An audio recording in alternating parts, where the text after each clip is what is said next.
Je suis Innocente Bekevi. Je suis à l'intersection de tout ce qui est IT et je suis aussi entre l'espace numérique et les personnes. Donc, je suis spécialiste en cybersécurité.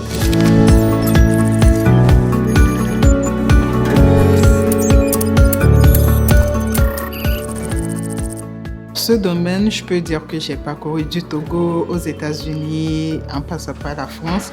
J'ai exploré un peu plusieurs environnements tech pour pouvoir approfondir mes connaissances dans ce domaine. Et pourtant, c'est parti juste comme un hasard. Donc, suite à une discussion à la sortie d'un examen au bac où quelqu'un a mentionné la télécommunication. Alors, j'ai commencé par là et ça a piqué ma curiosité. À la base, je voulais faire la médecine comme toute personne qui fait une série technique.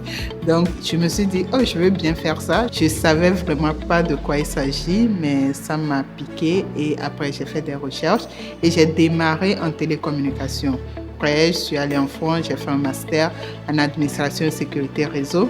Et c'est par là que j'ai vu vraiment la face visible de la cybercriminalité et c'est ce qui m'a poussée à vouloir me spécialiser en cybersécurité. Et pour ça, je l'ai fait cette spécialisation aux États-Unis en assurance des informations et cybersécurité grâce à la bourse Fulbright de l'ambassade des États-Unis au Togo.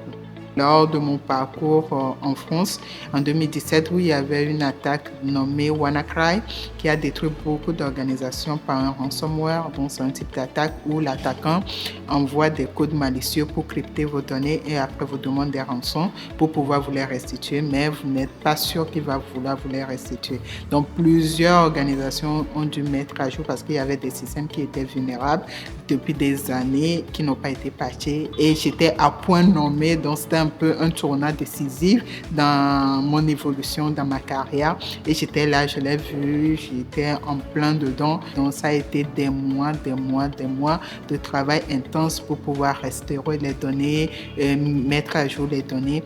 Et c'est là que j'ai vu vraiment ce que ça peut faire, ce que ça peut créer comme impact au niveau des institutions. Donc, c'est à ce moment-là que j'ai décidé vraiment que je voulais me spécialiser dans ce domaine. Et parce que au cours de ces années-là, j'étais au Togo, mais j'avais jamais entendu parler de la cyber en tant que telle. Il n'y a pas de discussion ouverte sur la cybersécurité au Togo. Donc, je me dis, est-ce que les gens sont au courant ou bien il y a des discussions qui se passent, mais plutôt dans des endroits assez réservés. Donc, je me suis mis comme mission que j'allais apporter cette sensibilisation à la cybersécurité. Il fallait que moi-même, je me spécialise d'abord. Et c'est ça qui m'a amené aux États-Unis pour la spécialisation.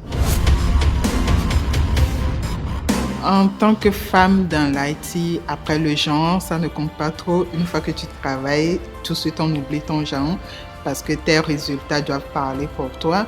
C'est vrai que quand tu arrives en même temps, on a un peu de l'admiration, mais aussi de la méfiance. On n'est pas sûr de tes capacités et il faut forcément travailler pour le prouver. Alors, qu'est-ce qui continue de me motiver? C'est justement de ne pas s'ennuyer parce que quand on est dans la tech, si on aime vraiment apprendre, on ne va jamais s'ennuyer. Je sais que chaque jour, je peux apprendre quelque chose.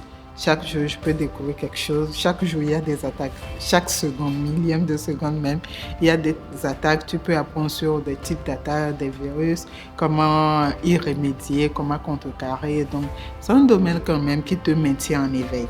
Donc, tu n'as pas le temps de t'ennuyer si tu es vraiment bosseur. Et aussi, quand tu fais partie des équipes dynamiques, tu es sur un projet qui te maintient et que tu as besoin de donner, de faire des livrables. Donc, voilà, quoi.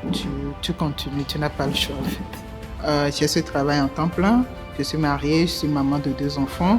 J'ai aussi une salle de sport qui est fonctionnelle que je gère aussi à distance. Donc, il faut forcément des gens à qui tu délègues quelques tâches pour pouvoir te concentrer, bien prioriser et pouvoir gérer. Alors, pour les jeunes filles, on m'a toujours dit la constante bat le talent.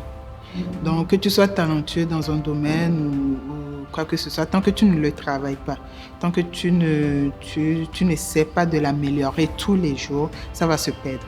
Donc, dans n'importe quel domaine, vous pouvez y arriver. Il n'y a pas à avoir peur.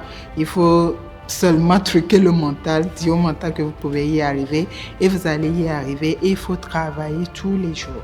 Donc, tu ne peux pas juste rester là et ne pas le travailler et espérer que ça va produire des résultats.